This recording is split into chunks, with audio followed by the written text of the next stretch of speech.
Biggest thing is really just um, we got to correct the little mistakes that's costing us the opportunity to make big plays and win games. That's pretty much it. To step forward for you personally, how you play? Every week is a step forward. So the more I'm out there, the better I'm gonna get, and the better I be, and the more confident I be.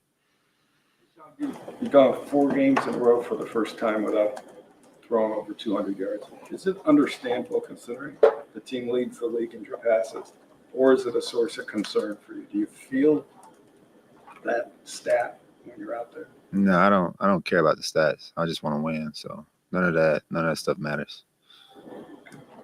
I hate to drag you through another fourth down play, but and the only reason why I'm asking is it informs what happens going forward.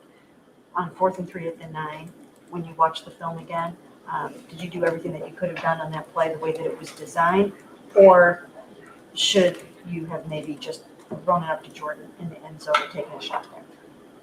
I mean, we can all sit here and say we could have thrown it up. It could have been an incomplete, could have been an interception, or you could have caught it. Who knows what that percentage would have been or what would have happened. So at the end of the day, you give Raiders credit, and they stopped us, and that's pretty much it. Deshaun, we saw you vocal with Dewan, and then I think there's a play with Jerome where he went the wrong way and you said something to him out there. And I know you're a captain and the whole time, but do you feel that that vocal kind of leadership is more necessary now with the struggles you guys are having? I've always been vocal. So just because, you probably saw it during the game Sunday doesn't mean I haven't been vocal before. So that's always been me. If I need to correct something, then I'm going to correct it. And that's just how it kind of always went. In 1 and 3, you don't feel like an extra need to maybe do something extra because you guys are having struggles? No, I mean, we know what the struggles are, and that's just self-inflicted. Offensively, self-penalties. That's costing us not to continue drives. And, I can't speak defensively and I can't speak special teams, but offensively, just holding penalties and things like that, misalignments, things like that, that's just causing us to not be as explosive as we want to. Deshaun, talking about some of the self-inflicted stuff, how much do you think that's a factor on third down right now and the low rate you guys have on converting third downs right now? I mean, the third downs percentages it starts with the first and second down. We got to put ourselves in manageable for third downs before we can speak on it. So the more the distance increase in third down, the lower the percentage you get for anybody to capitalize on. So I think the biggest thing is just really just being more locked in on first and second down so we can get ourselves in position to create opportunities for us to create, be positive on those third downs. First down would seem to be the easiest play call of a series, and you guys are like 3.2 yards per first down. What's going on with first down? I don't know. I mean, that's a Kevin question. So, you got to talk with the coordinators on that part. I'm just executing whatever it's called. If people think it's easier on first down, I think every down is hard. It's the NFL, so it just depends on what the defense is doing. It seemed like most of the self-inflicted penalties are on first down. I don't know. I don't know the percentage. Sean, you see a guy like Devontae Adams request a trade from the Raiders. Does that get the wheels turning for you at all? I mean, do you feel like this team could use another premier wideout like that by any chance? No, I'm locked in on my guys that I have in this locker room now. So I don't get into the trade talks or things like that or trying to add guys. I'm trying to focus on the execution, the game plan, so we can be productive on Sunday against the Commanders. All that is for AB in the front office. How do you feel about Chubb being on the field again? It'd be good to have his presence, just his attitude, his mentality out there to help us. And we'll see how it goes. Hopefully, it's sooner than later. But we're all super excited for Chubb to be back and just him to be back on the field is definitely awesome. Deshaun, as you guys begin preparing for the Commanders, what stands out about their defense that presents you challenges and the offense as a whole? You got to give their defense credit. They're playing at a high level, doing exactly what they're asking to do in that scheme. The front is definitely very aggressive, very impressive. I mean, everyone knows about Payne and Jonathan and Fowler and Farrell whenever he's healthy. And you got Wagner, who's a vet, who's controlling the middle. And then you got a nice young secondary that are playing at a high level. So you can tell that they're playing confident. We got to make sure we're locked in on our task so we can try to, create anything positive and get points on the board. Deshaun, you guys have been very good on your first scripted drive of the game on offense, but it seems like there's just a rapid decline in mentality and game planning right after that. What do you attribute that to? First of all, I don't think the mentality changes or anything like that. People got to make adjustments. Not every drive is going to be positive and going to end up in points. That's what we hope for. But, it's hard to do in the NFL. So, the first drive, we start off fast. We just got to continue to keep pushing forward and doing what we're doing and build off that confidence and that momentum that we have on that first drive. And if we can do that, then we can create some more positivity on the offense and more points. So that's that. We just got to continue to play each and every drive like it's, that final drive that we need some points.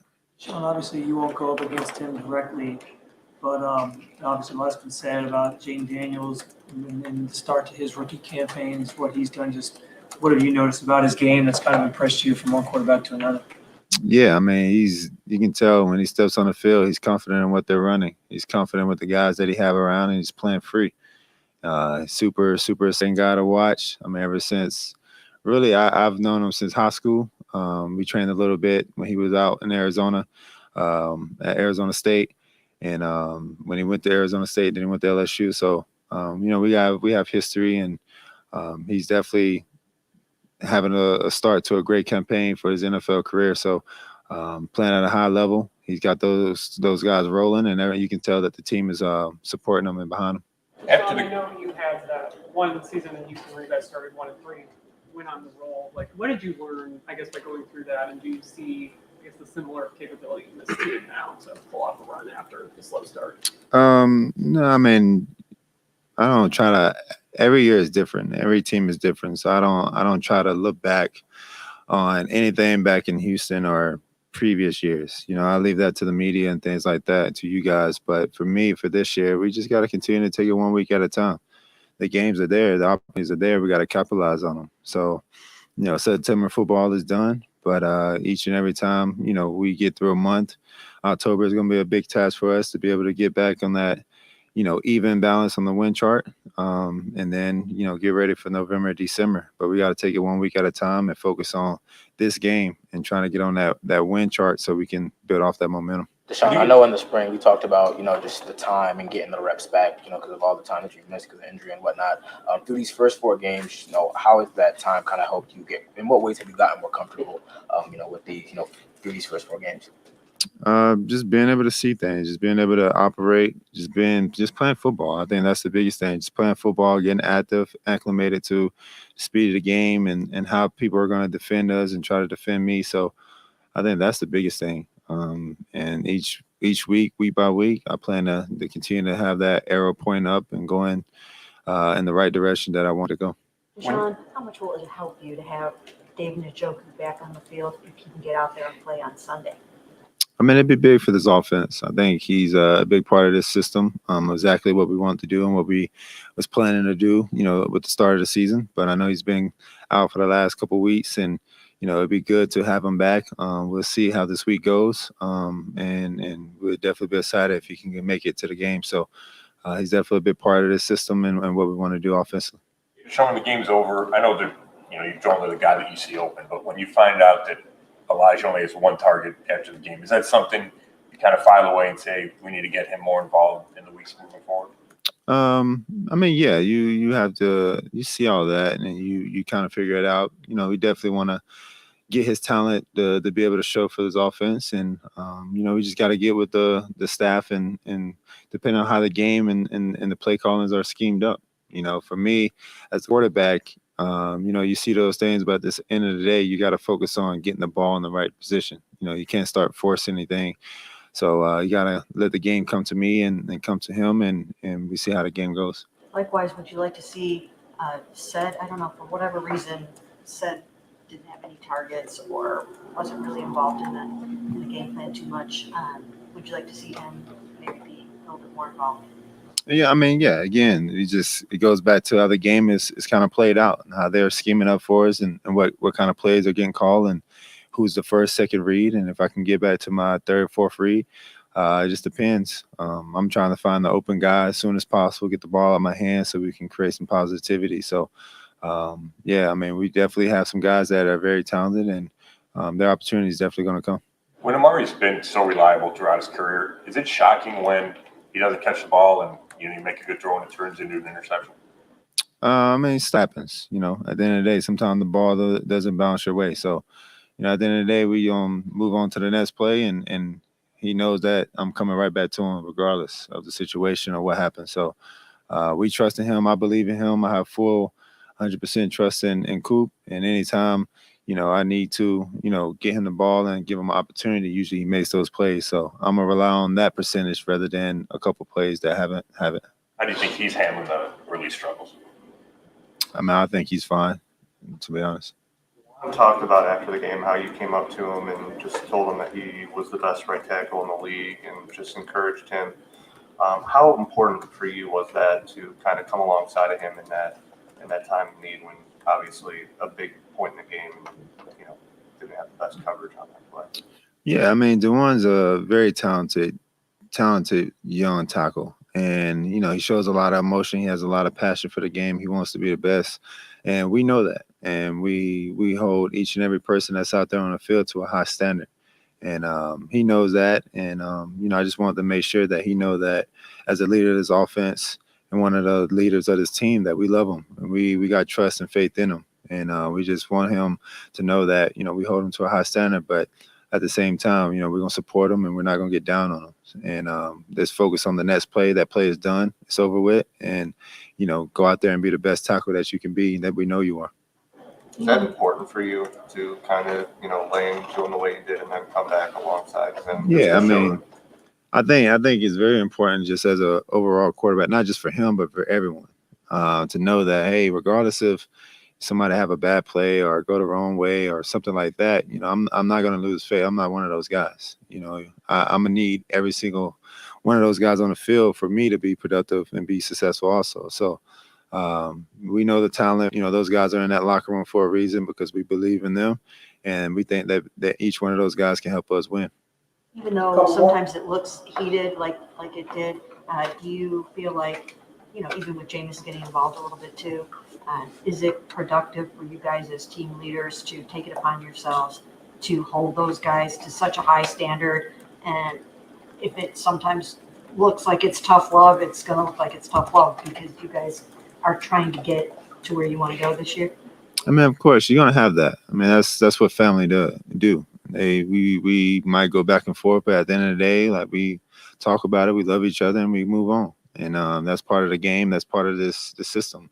I think, the media kind of blows it out of proportion, but it wasn't anything serious. That's why no one panicked. That's why you didn't see Kevin or Ken or any of the coaches try to do too much because we know exactly what we need. And that's what we need. It's a player-led team.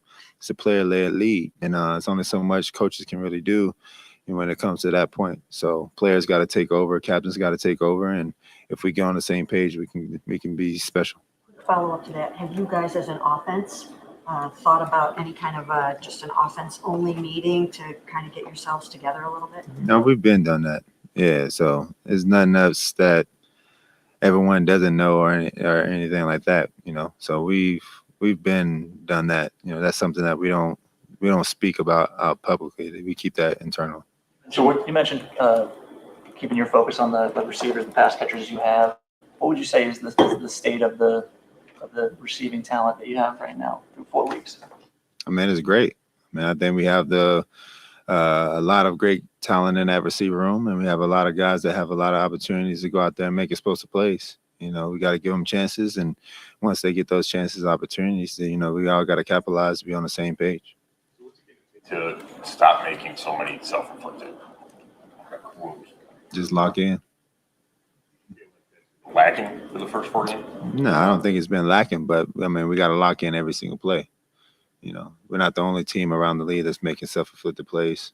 So sometimes you can overcome it. Sometimes, the first couple of weeks we haven't. So everyone goes through that, not just the Cleveland Browns. So we just got to make sure we're locked in every single play.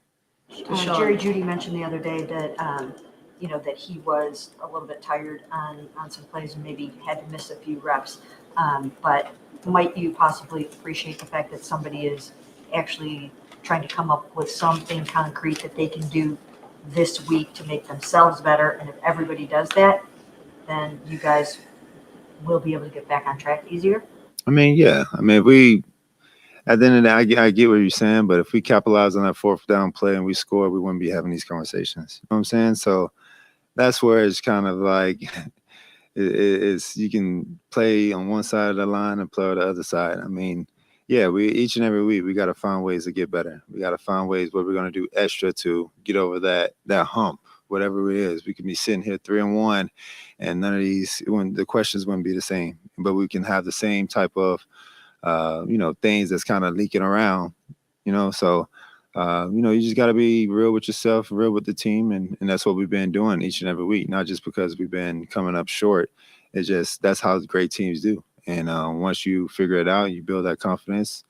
All you need is one win to start a streak, and you never know what can happen. Deshaun, in basketball, there's like the cliche of like guys slumping.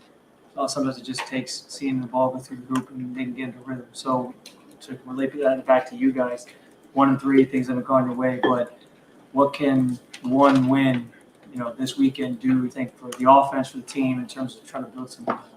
It can be huge, especially a road win with a hot team like the Commanders. Excuse me.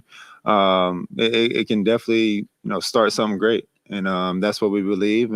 But we got to win today. We got to win Wednesday before we can win on Sunday. And if we can win Wednesday, Thursday, Friday, Saturday, and then go out there and just play free and try to get a W and get a W on the road against a very good Commanders team, then that can really start something, and we can build off that confidence and that momentum. But before we get there, we got to win today. Thank you.